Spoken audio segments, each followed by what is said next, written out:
Selamat pagi, Bapak, Ibu, Saudara-saudara yang dikasihi Tuhan Yesus.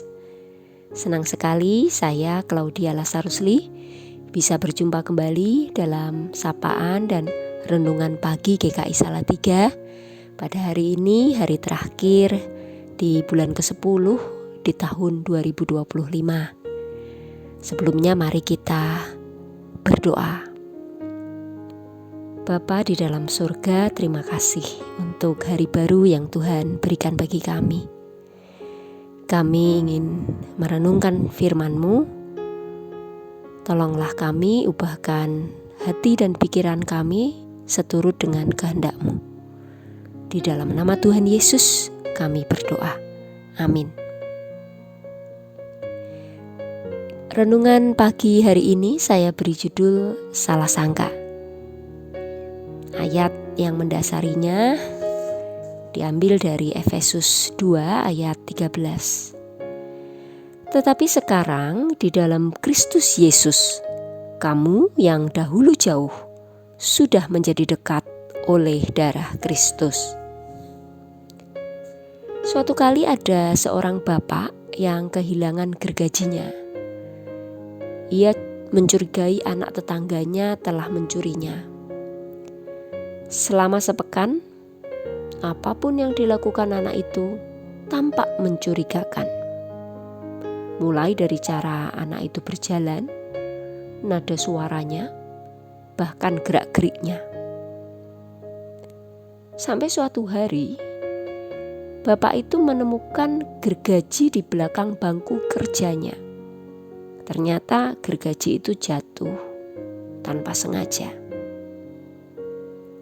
Sejak saat itu, bapak itu tidak lagi melihat apapun yang mencurigakan pada anak itu. Demikian, prasangka buruk bisa merusak cara pandang dan perilaku kita.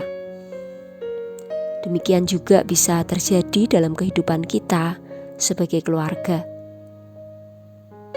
Kita bisa saja tidak menyadari ada benih-benih kebencian yang tumbuh karena salah memahami orang lain, karena berpikiran negatif, atau bahkan bisa mempersalahkan orang lain, padahal mungkin kitalah yang salah.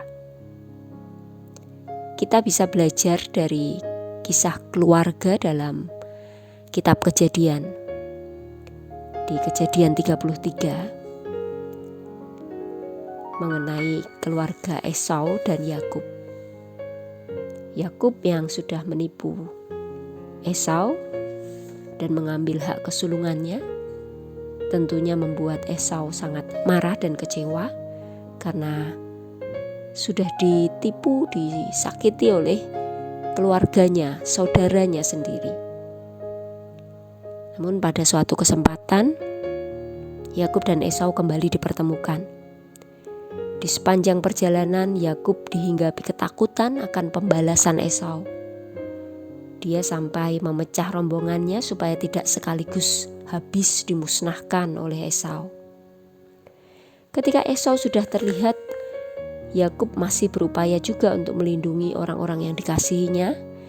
Dia memisahkan anak-anaknya bersama ibu mereka. Lalu dia juga bersujud sampai ke tanah 7 kali. Sebagai ungkapan merendahkan diri supaya dia mendapatkan belas kasihan Esau. Namun ternyata Yakub kecelek. Dia salah sangka terhadap Esau. Esau yang dikiranya akan melakukan pembalasan justru malah mendekap, memeluk dan menciumnya, serta sungkan menerima persembahan Yakub. Kita tidak tahu apa yang terjadi sepanjang hidup Esau hingga dia tidak lagi punya keinginan untuk membalas Yakub. Namun yang pasti kita tahu, Esau mengampuni dan menerima Yakub sebagai adik kandungnya. Tidak lagi diungkitnya kesalahan masa lalu, malahan berbagai kebaikan ditawarkannya. Dia berhasil membuat Yakub salah sangka. Demikian juga dalam kisah kakak-kakak Yusuf yang salah memahami Yusuf dalam Kejadian 50. Setelah ayah mereka meninggal, kakak-kakak Yusuf berpikir bahwa Yusuf akan membalas kejahatan yang telah mereka lakukan. Padahal di kejadian sebelumnya, Yusuf dengan tulus hati sudah menyatakan agar mereka jangan lagi menyesali diri. Bahkan Yusuf menangis keras-keras dan dengan terbuka menyatakan isi hatinya. Namun prasangka telah membuat saudara-saudara Yusuf salah menanggapi ketulusan dan kejujuran hati Yusuf. Sebagai orang percaya, salah satu kewajiban kita adalah supaya kita menaruh pikiran dan perasaan Kristus dalam hidup kita bersama-sama. Kita harus cakap memahami sesama, dan itu hanya dapat dilakukan dengan cara menanggalkan setiap prasangka buruk terhadap sesama kita, termasuk terhadap keluarga kita. Mari kita berdoa. Bapa, terima kasih untuk firman-Mu yang indah. Ajar kami untuk meninggalkan prasangka buruk terhadap sesama kami, dan juga untuk saling mengampuni seperti Tuhan sudah mengampuni kami. Di dalam nama Tuhan Yesus kami berdoa. Amin. Demikian renungan pagi hari ini.